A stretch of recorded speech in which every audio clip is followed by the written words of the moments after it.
बघितलं होतं सगळ्यात पहिल्यांदा आपलं जे पहिलं लेक्चर घेतलं होतं आपण म्हणजेच गायरोस्कोप, त्यावेळेला आपण बघितलं की गायरोस्कोपिक इफेक्ट म्हणजे काय असतं. त्याच्यानंतरचं नेक्स्ट लेक्चर जे होतं ते म्हणजे गायरोस्कोपिक इफेक्ट ऑन एरोप्लेन.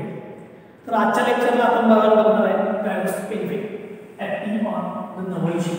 म्हणजे शिपवरती जो काही गायरोस्कोपिक इफेक्ट ॲक्ट होतो तो काय असतो आणि त्याच्यामुळे शिपवरती काय इफेक्ट होतो ते आज आपल्याला बघायचं आहे. त्यासाठी मला मी एक नवल शिप दाखवलं, त्या नवल शिपचा फ्रंट व्ह्यू आणि त्याचा टॉप व्ह्यू दाखवलेला आहे. ठीक आहे, इथं आहे फ्रंट व्ह्यू आणि टॉप व्ह्यू. हा शिपचा फ्रंट व्ह्यू आहे. या शिपच्या फ्रंट व्ह्यू मध्ये काय दाखवले की तुम्हाला बघितल्यानंतर शिप कशी दिसते. म्हणजे समजा शिप ही या डायरेक्शनला चालली तर जाताना तुम्ही इकडून बघितल्यानंतर ही शिप तुम्हाला अशी दिसते. तर या फ्रंट व्ह्यू मध्ये इंजिनचा जो काही रोटेटिंग पार्ट आहे तो इंजिनचा रोटेटिंग पार्ट तुम्ही बाहेर दाखवतो. ऍक्च्युली तो इनसाइड असणार आहे पण कन्व्हिनियंटली तो बाहेर प्लेस केलेला आहे. ठीक आहे, तुम्हाला पाहिजे तुम्ही आतून दाखवू शकता. आणि त्याचा शाफ्टचा हा रोटर आहे आणि ह्या रोटरला आपण ही बेरिंग सपोर्ट आहे. ठीक आहे, शाफ्टची बेरिंग सपोर्ट आहे.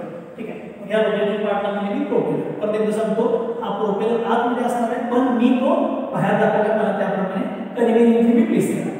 त्याच्यानंतर ह्या शिपमध्ये तुम्ही टॉप करून बघितलं तर हे शिपचा टॉप व्ह्यू आहे. आता या टॉप व्ह्यू मध्ये काय महत्त्वाचं आहे, ही शिप आहे सुद्धा शिप चालली तर शिपचा जो फ्रंट असतो फ्रंट त्याला म्हणायचं बो. शिपच्या फ्रंटला काय म्हणायचं बो. त्याच्यानंतर शिपचा रियर जो असतो शिपचा रियर, या रियर साइडला म्हणायचं स्टर्न किंवा आफ्ट. स्टर्न किंवा आफ्ट. ठीक आहे, रियर साइड. त्याच्यानंतर रियर कडून बघितल्यानंतर म्हणजे मागच्या बाजूने जर बघितलं तर त्याची राईट साइड जी असते ती म्हणजे स्टारबोर्ड. मागून बघितलं तर राईट साइड जी असते ती म्हणजे स्टारबोर्ड आणि लेफ्ट साइड जी असते ती म्हणजे पोर्ट. राईट साइड म्हणजे स्टारबोर्ड आणि लेफ्ट साइड म्हणजे पोर्ट. पण मी कसं सांगतो फ्रंट बो, रियर म्हणजे स्टर्न. रियर कडून राईट साइड जर बघितली तर स्टारबोर्ड आणि जर लेफ्ट साइड बघितली तर पोर्ट. ठीक आहे, हे शिपचे बाजू चार साइडची चार वेगवेगळी नाव आहे की टॉप मध्ये दाखवायची. मी अशी का दाखवले तर याच्या मागचं कारण काय की हे जे काही चार नाव आहेत याप्रमाणे तुम्हाला इफेक्ट या शिपचा काय होणार ते तुम्हाला सांगता येते. तो इफेक्ट सांगण्यासाठी मला काय केले आपण ते ही नावं दिली आहे. पण आता या शिपमध्ये गायरोस्कोपिक इफेक्ट नक्की कधी ऍक्ट होणार ते बघूया. आपण याच्या आधी गायरोस्कोपिक इफेक्ट बघितले. मी परत एकदा सांगतो गायरोस्कोपिक इफेक्ट म्हणजे काय, एखाद्या रोटेटिंग बॉडीचा ऍक्सिस जर रोटेट झाला तर ह्याला आपण वेगवेगळी नावं दिली ती पण सांगतो. रोटेटिंग बॉडी ज्या प्लेनमध्ये रोटेट होते त्या प्लेनला आपण म्हणतो प्लेन ऑफ स्पिन. त्यानंतर रोटेटिंग बॉडीचा ऍक्सिस जो असतो ऍक्सिस त्याला म्हणतो आपण ऍक्सिस ऑफ स्पिन. म्हणजे हा प्लेन ऑफ स्पिन आहे, हा ऍक्सिस ऑफ स्पिन आहे. आणि जर रोटेटिंग बॉडीचा ऍक्सिस रोटेट झाला ही जी मोशन असते ह्या ऍक्सिस याला म्हणतो आपण प्रेसिशनल मोशन. म्हणजे प्रेसिशनल मोशन झाली तर गायरोस्कोपिक इफेक्ट ऍक्ट होतो. म्हणजे काय होतं, तुम्ही प्रेसिशनल मोशन कुठल्या डायरेक्शनला करत असताय पण बॉडी आपोआपच दुसऱ्या डायरेक्शनला जायला चालू करते. त्याला म्हणतो आपण गायरोस्कोपिक इफेक्ट. म्हणजेच काय, रोटेटिंग बॉडीचा ऍक्सिस रोटेट व्हायला पाहिजे. जर झाला तर गायरोस्कोपिक इफेक्ट येणार. ठीक आहे, मग त्यासाठी मी इतर याच्यामध्ये या शिपमध्ये कोणते गायरोस्कोपिक इफेक्ट ऍक्ट होतील ते तुम्हाला मी सांगतो. त्याच्यामध्ये मला बेसिकली 3 टाईपचे गायरोस्कोपिक इफेक्ट ऍक्ट होतात. ठीक आहे, त्यातला पहिला जो असतो तो म्हणजे स्टीअरिंग. दुसरा जो आहे तो म्हणजे पिचिंग. आणि तिसरा जो आहे तो म्हणजे रोलिंग. म्हणजे आता आपण लास्ट टाइमला जे एरोप्लेन बघितलं ते एरोप्लेन मध्ये एकच गायरोस्कोपिक इफेक्ट होता. पण शिपच्या केसमध्ये एकच गायरोस्कोपिक इफेक्ट नाही आहे तर टोटल 3 गायरोस्कोपिक इफेक्ट आहेत. Steering, pitching, rolling. आता काय आहे स्टीअरिंग म्हणजे काय, पिचिंग म्हणजे काय, रोलिंग म्हणजे काय, आता तुम्हाला सगळे व्यवस्थित समजून सांगतो. बघा, शिप ही शिप आहे, हा त्याचा इंजिनचा रोटेटिंग पार्ट आहे, हा त्याचा ऍक्सिस आहे. ही शिप पुढे चालली आहे. शिप जे रोटेटिंग पार्ट पुढे चालतो आणि जर या रोटेटिंग पार्टचा ऍक्सिस हा जर समजा रोटेट झाला लेफ्ट किंवा राईटला, म्हणजे थोडक्यात काय शिपनी लेफ्ट किंवा राईट टर्न घेतला तर हा ऍक्सिस पण रोटेट होणार म्हणजे प्रिसिजन मोशन होणार. ठीक आहे, म्हणजे गायरोस्कोपिक इफेक्ट ऍक्ट होणार. म्हणजे ज्या वेळेला शिप लेफ्ट किंवा राईट ला टर्न घेते त्याला म्हणतो आपण स्टीअरिंग. ठीक आहे, म्हणजे शिपनं लेफ्ट किंवा राईट टर्न घेतला की त्याला काय म्हणतात स्टीअरिंग. आणि स्टीअरिंग वर गायरोस्कोपिक इफेक्ट ऍक्ट होणार का, कारण ऍक्सिस रोटेट झाला एक तर राईटला किंवा एक तर लेफ्ट. मग मी ते इथं दाखवलं स्टीअरिंग होणार. आता मला रोटेशन जे झालंय ते टॉप फॉर्म मध्ये दिसणार, ठीक आहे, त्यामुळे टॉप फॉर्म मध्ये दाखवतो. समजा यानं लेफ्ट टर्न घेतला किंवा राईट टर्न घेतला, कोणताही टर्न घ्या, लेफ्ट और राईट, ऍक्सिस ऑफ स्पिन काय होणार आहे, रोटेटच होणार. सो कोठेही रोटेट होते, ऍक्सिस ऑफ स्पिन रोटेट झाला, ऍक्सिस ऑफ स्पिन रोटेट झाला याचा अर्थ गायरोस्कोपिक इफेक्ट ऍक्ट झाला, म्हणून याला म्हणतो स्टीअरिंग. म्हणजे लेफ्ट किंवा राईट टर्न म्हणजे स्टीअरिंग, म्हणजे गायरोस्कोपिक इफेक्ट झाला स्टीअरिंग. अजून डिटेल मध्ये जायचं आहे, फक्त मी तुम्हाला स्टीअरिंग म्हणजे ऍक्सिस कुठे रोटेट होते एवढं सांगा. म्हणजे शिपनं राईट किंवा लेफ्ट टर्न घेतला तर स्टीअरिंग झालं. त्यानंतर दुसरं पिचिंग. आता पिचिंग म्हणजे काय बघा, की तुम्ही कुठं पण वॉटर लेवलवरती गेला तर एअर वर काय असतात, अशा लाटा तयार होतात, बरोबर, या अशा लाटा तयार होतात. मग जर शिप त्या लाटावरून जात असेल तर असं पाण्यावर वर जाणार पुन्हा खाली येणार, पाण्यावर पुन्हा वर जाणार पुन्हा खाली येणार, म्हणजे लाटेवरती वर खाली होतात. याच्यामध्ये काय होते बघा, समजा ही शिप आता अशी आहे आणि लाटेबरोबर वर जायला लागलं तर हा ऍक्सिस काय होते, वर रोटेट होते वर, पण एका लिमिट पर्यंत रोटेट होते. त्यानंतर पुन्हा खाली येतो, परत ऍक्सिस वर येतो, परत ऍक्सिस खाली येतो. म्हणजे रोटेटिंग बॉडीचा ऍक्सिस वर खाली झाला, म्हणजे कुठली मोशन आली, प्रिसिजनल मोशन. म्हणजे up and down motion of axis is called pitching. त्यामुळे अप अँड डाऊन जी मोशन आहे त्याला म्हणतो पिचिंग. त्यामुळे अप अँड डाऊन मोशन दाखवतो, टॉप मध्ये दाखवते ना मी. अप अँड डाऊन मोशन दिसणार तुम्हाला तुमच्याकडून बघितलं म्हणजे फ्रंट व्ह्यूला दिसणार, मी फ्रंट व्ह्यूला दाखवतो अप किंवा डाऊन, त्याला म्हणायचं पिचिंग. आता पिचिंग मध्ये जर अप असेल तर अपवर्ड पिचिंग आणि जर डाऊन असेल तर डाऊनवर्ड पिचिंग, ठीक आहे. त्यामुळे हे पिचिंग आहे. पिचिंग मध्ये पण ऍक्सिस काय होतं, रोटेट, आणि ऍक्सिस रोटेट झाला म्हणजे प्रोसिजनल मोशन झाली, आणि प्रिसिजनल मोशन झाली याचा अर्थ गायरोस्कोपिक इफेक्ट ऍक्ट होणार. पण कुठला इफेक्ट ऍक्ट होणार हे नंतर आपण डिटेलमध्ये बोलूया. आता फक्त मी कोणते टाइप्स आहेत ते सांगतो. बघा, शिप चालले लेफ्ट किंवा राईट टर्न घेतला की ऍक्सिस रोटेट होणार, त्याला म्हणायचं स्टीअरिंग. शिप चालले पुढे वॉटर वेव्ह बरोबर अप अँड डाऊन मूव्ह झाली तर याला म्हणतात पिचिंग. आणि तिसरी, समजा शिप अशी चालली समजा आणि त्याच्याबरोबर वॉटर लेवल अशी हे व्हायला, म्हणजे शिप अशी मूव्ह आहे, म्हणजे त्याच्या स्वतःच्या लॉन्जिट्यूडल ऍक्सिसच्या अबाउट हे असाच रोटेट व्हायला, म्हणजे इकडे जात नाही, वर खाली जात नाही, पण हे असं व्हायला. तर ही जी मोशन असेल याला म्हणायचं रोलिंग. ही म्हणजे कुठली मोशन आहे, रोलिंग, ठीक आहे. मी रोलिंग मोशन पण दाखवतो इथं दाखवतो का, ह्या ऍक्सिसच्या अबाउट एकतर वर किंवा एकतर खाली अशी शिप, ओके. त्याला म्हणून या टोटल 3 टाइपच्या मोशन कुठल्या गायरोस्कोपिक या भागात शिपवरती असतात, ठीक आहे. त्यामुळे या 3 टाइप आहेत. मग यातला पहिला स्टीअरिंग, पिचिंग आणि रोलिंग, या प्रत्येकाचा इफेक्ट आपल्याला वेगवेगळा इंडिव्हिज्युअली बघायला लागतो. तिन्हीचा इफेक्ट वेगवेगळा बघायला लागतात. मग त्याच्यामध्ये आपण काय करूया, आता त्यातला कोणता तर एक टाइप घेऊया आणि आपण सॉल्व्ह करायला चालू करूया. म्हणून मी या 3 इफेक्ट मधला मी पहिला इफेक्ट कन्सिडर करतो, तो म्हणजे पिचिंग. म्हणजे पिचिंगला आपण स्टीअरिंगला काय करूया आपण इन डिटेल करूया. स्टीअरिंग म्हणजे काय, शिप पुढे जात असताना ती एकतर लेफ्ट टर्न घ्यायला पाहिजे किंवा एकतर ती राईट टर्न घ्यायला पाहिजे, ठीक आहे. त्यामुळे मी फक्त स्टीअरिंग ठेवतो, पिचिंग आणि रोलिंग काढून फिगर हीच. आणि या फिगरमध्ये मी आता काय दाखवलं बघा, स्टीअरिंग दाखवलं. तर स्टीअरिंग मध्ये गायरोस्कोपिक कपल काय होणार तो ऑलरेडी आपल्याला माहिती आहे. तो आपण पहिल्याच लेक्चरच्या दिवशी त्याचा फॉर्म्युला तयार केला होता, तो मी फॉर्म्युला लिहितो. गायरोस्कोपिक कपल म्हणजेच गायरोस्कोपिक इफेक्टमुळे जी बॉडी रोटेट होईल त्याच्यामुळे जनरेट झालेला couple C is equal to formula काय करायचा, I ओमेगा पी. I म्हणजे mass moment of inertia, omega म्हणजे angular velocity of rotating body आणि ओमेगा पी म्हणजे पिचिंगची अँग्युलर वेलोसिटी. ऍक्सिस जो रोटेट होतो त्याची अँग्युलर वेलोसिटी म्हणजे ओमेगा पी. मग आता फॉर्म्युला मला माहिती आहे, कपलची किंमत मिळाली, पण माझ्यासाठी महत्त्वाचं काय आहे की स्टीअरिंगवर नक्की इफेक्ट काय होणार हे माझ्यासाठी इम्पॉर्टंट आहे. मग तो इफेक्ट शोधण्यासाठी आतापर्यंत आपण 2 वेळा बघितले, मी पुन्हा एकदा सांगतो. इफेक्ट आपण मोमेंटम डायग्रामवरून फाइंड आउट करतो. त्या डायग्रामवरून मोमेंटम डायग्राम, मग मी आले तर मोमेंटम डायग्राम काढतो. आता मोमेंटम डायग्राम म्हणजे काय सांगा, मोमेंटम म्हणजे काय सांगा, तर मोमेंटम म्हणजे काय बघा, mass into velocity for linear. अँग्युलरला mass moment of inertia into angular velocity, यालाच म्हणतो आपण इनिशियल मोमेंटम. इनिशियल मोमेंटम म्हणजे टर्न घ्यायच्या अगोदरचा momentum, mass into velocity linear मध्ये, mass moment of inertia into angular velocity angular मध्ये, हा इनिशियल मोमेंटम असतो. तो इनिशियल मोमेंटम कधी बघा सांगा, ही तुमची शिप चालली आहे, मी आता स्टीअरिंग घेतलं, स्टीअरिंग याचा अर्थ एक तर राईट टर्न किंवा एक तर left turn.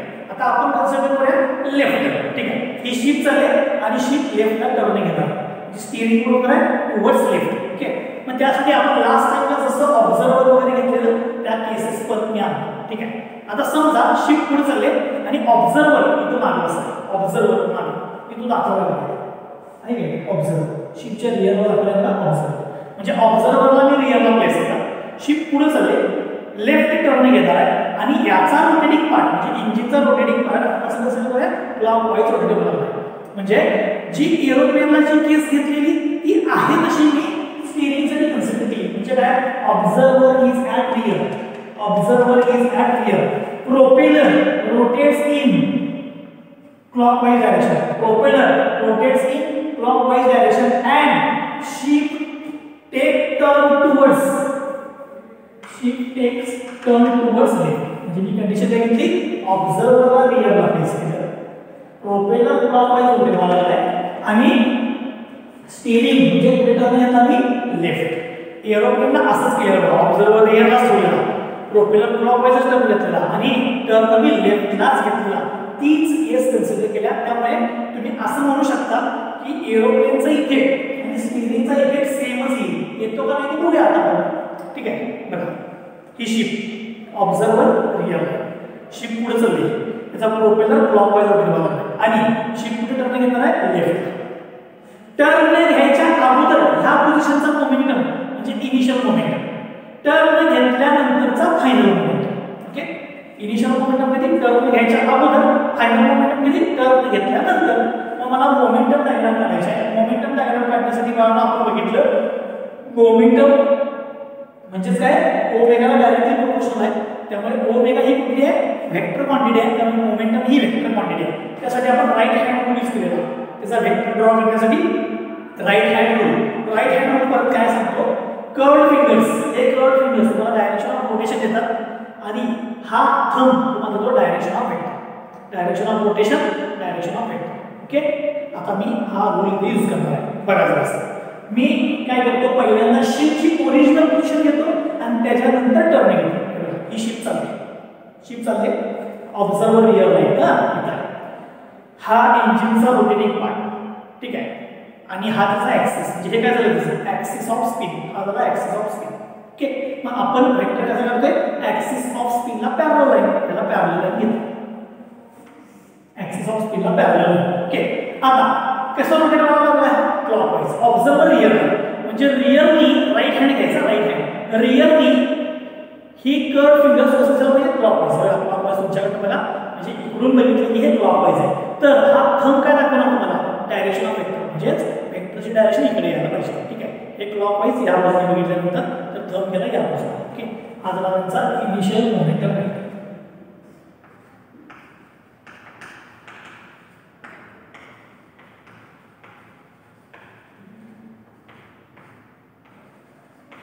Initial momentum vector याला म्हणतो मी ओ एक्स, टर्न घ्यायच्या अगोदरचा वेक्टर. काय रूल वापरला, राईट हँड रूल, ऑब्झर्वर रिअरला आहे, इकडून बघितल्यानंतर प्रोपेलर क्लॉकवाईज रोटेट होणार आहे, प्रोपेलर क्लॉकवाईज म्हणजे क्लॉकवाईज आहे आणि थंब काय दाखवला तुम्हाला, डायरेक्शन ऑफ वेक्टर. ठीक आहे, त्यामुळे वेक्टरची डायरेक्शन हे असते ओ एक्स, इनिशियल मोमेंटम वेक्टर. आता टर्न घेतल्यानंतरचा वेक्टर कॅल्क्युलेट करूया. बघा हे शिप चाललंय, आता समजा लेफ्ट टर्न घेतला तर हा जो अँगल टर्न झाला हा कुठे दिसणार तुम्हाला, टॉप व्ह्यूला. त्यामुळे मी इथे ड्रॉ करताना टॉप व्ह्यूला ड्रॉ करणार आहे, टॉप व्ह्यूला.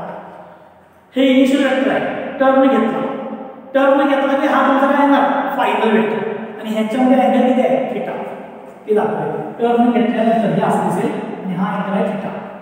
आता डायरेक्शन बघा, हा ऍक्सिस ऑफ स्पिन, तुम्ही राईट हँड रूल वापरला, थंब इकडे आला होता. आता टर्न घेतला तर परत राईट हँड रूल वापरतो, पण आता ऑब्झर्वर येत असतात, टर्न घेतला ह्याच्याबरोबर मागे इथं ऑब्झर्वर आहे. ठीक आहे, याच्याकडून बघितल्यानंतर हे कसं यायला पाहिजे, क्लॉकवाईज, क्लॉकवाईज तिकडून बघितलं तर थंब इकडे गेला. त्यामुळे तुमचा अगोदर हा ओ होता, हा एक्स,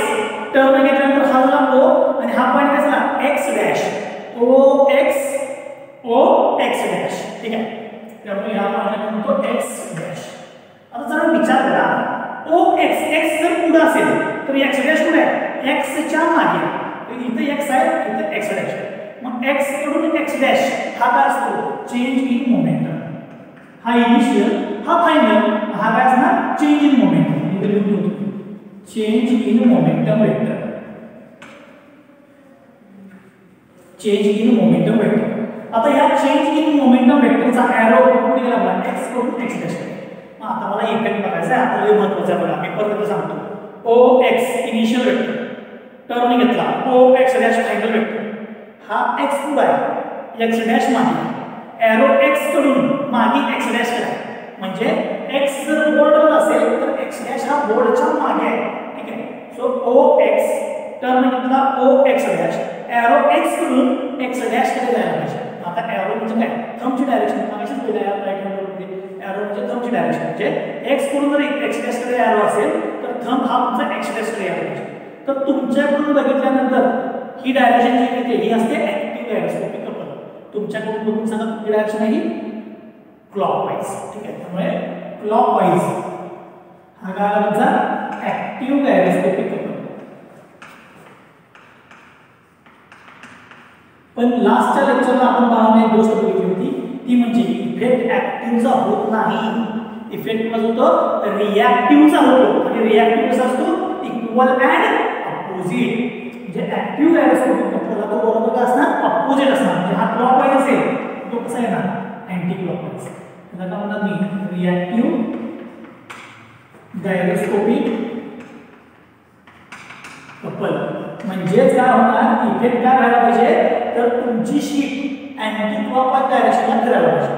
इफेक्ट कोण असणार रिॲक्टिव्ह गायरोस्कोपिक कपलचा म्हणजे अँटी क्लॉकवाईज डायरेक्शनला तुमची शीट फिरायला पाहिजे. परत सगळं सांगतो बघायला. ही तुमची शीट चाललेली ऑब्झर्वर रिअरला आहे प्रोपेलर क्लॉकवाईज रोटेट व्हायला लागलाय. इनिशियल मोमेंटम कसं काढला रिअर मोमेंटम क्लॉकवाईज दिसायला पाहिजे. थंब या बाजूला गेला हा तुमचा आला OX. टर्न घेतल्यानंतर सिमिलर केलं हा OX डॅश हा x आहे हा x डॅश आहे. इनिशियल करून फायनल केलं म्हणजे चेंज इन मोमेंटम आला x to x dash change in momentum. मग एरोच्या डायरेक्शनला थंब घेतला तर तुमच्याकडे बघितल्यानंतर हा क्लॉकवाईज झाला active gyroscopic couple. Active gyroscopic couple clockwise दाखवला. पण इफेक्टिव्ह कोणाचा होता रिॲक्टिव्हचा त्याच्या बरोबर opposite. So the reactive gyroscopic couple. आता रिॲक्टिव्ह गायरोस्कोपिक कपल हे कुठनं बघितलं शेवट बघा x डॅश हे जे बघितलं हे तुमच्याकडून बघितलं. म्हणजे तुम्ही तुमच्याकडून बघितल्यानंतर म्हणजे हे फ्रंट मध्ये मला दाखवायला पाहिजे कसा ऍक्टिव्ह आणि रिॲक्टिव्ह. म्हणून मी शिफ्टच्या फ्रंट व्ह्यू मध्ये जातो फ्रंट व्ह्यू मध्ये. आणि ऍक्टिव्ह कसा होता क्लॉकवाईज हा ऍक्टिव्ह गायरोस्कोपिक कपल. आणि रिॲक्टिव्ह कसा होता अँटी क्लॉकवाईज. हे फ्रंट व्ह्यू मध्ये का दाखवलं कारण की फायनल इफेक्ट जो आहे फायनल इफेक्ट पर सांगतो OX dash x to x dash जो इफेक्ट बघितला हा तुमच्याकडून बघितला म्हणजे फ्रंट साइड इकडनं बघितला त्यामुळे तो फ्रंट व्ह्यूला दाखवला. आता इफेक्ट कोणाचा होतो ऍक्टिव्हचा होतो का रिॲक्टिव्हचा होतो. इफेक्ट कोणाचा होतो रिॲक्टिव्हचा होतो. म्हणजेच हे शिप असं पुढे चाललंय आणि इफेक्ट कसा ऍक्टिव्ह पाहिजे रिॲक्टिव्हचा अँटी क्लॉकवाईज शिप असं जायचं असं वर जायचं. म्हणजे याचा फ्रंट म्हणजे बो हा राईज होणार आणि याचा रिअर म्हणजे स्टर्न डीप होणार.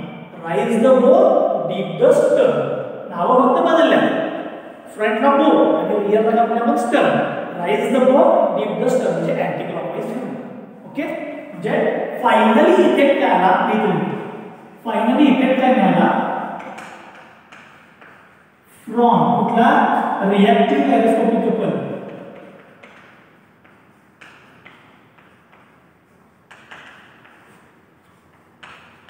Effect on sheep is काय sheepचा इफेक्ट rise the front म्हणजे bow and deep the rear म्हणजे stern. deep the stern rise the bow deep the stern. आता तुम्ही थोडा विचार करा शिपला 2 मिनिटे विसरायला एरोप्लेन मध्ये पण काय होतं बघा observer rear propeller clockwise turn left घेतलेला त्या होता फ्रंट राईट साइडला rise the nose dip the tail असं म्हणतो.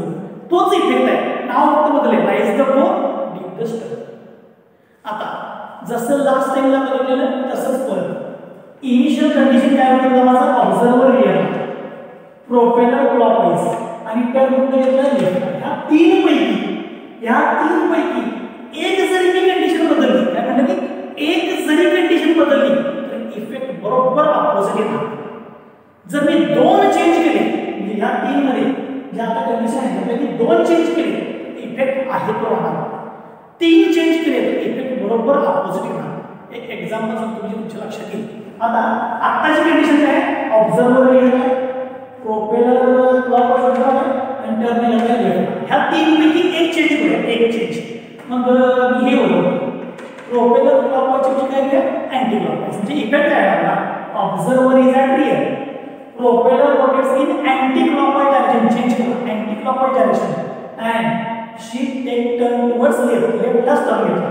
तिघांच्यामध्ये एकच बदललं म्हटलं, एकच चेंज झाला. याचा अर्थ इफेक्ट काय ना बरोबर अपोजिट. याच्या अपोजिट म्हणजे काय ना, राईज द बोच्या ऐवजी काय ना बो खाली जाणार, डीप द बो असं म्हणणार. असं व्हायच्या ऐवजी असं म्हणणार. म्हणजे डीप द बो राईज द स्टर. ठीक आहे, डीप द बो राईज द स्टर. असं तुम्ही कुठलीही कंडिशन बदला आणि ह्याला कम्पेअर करा इनिशियलला कम्पेअर करा, शोधा किती चेंज आहे. दोन असतील तर आहे इफेक्ट, एक असेल तर अपोजिट, तीन असतील तर अपोजिट. ठीक आहे. आणि हा भाग आहे gyroscopic effect acting on ship during steering. Steering मध्ये ऍक्ट होणारा इफेक्ट. आता लक्षात कसं ठेवायचं, एरोप्लेन आणि शिप मध्ये स्टीअरिंग सेमच आहे, फक्त नावं वेगळी आहेत.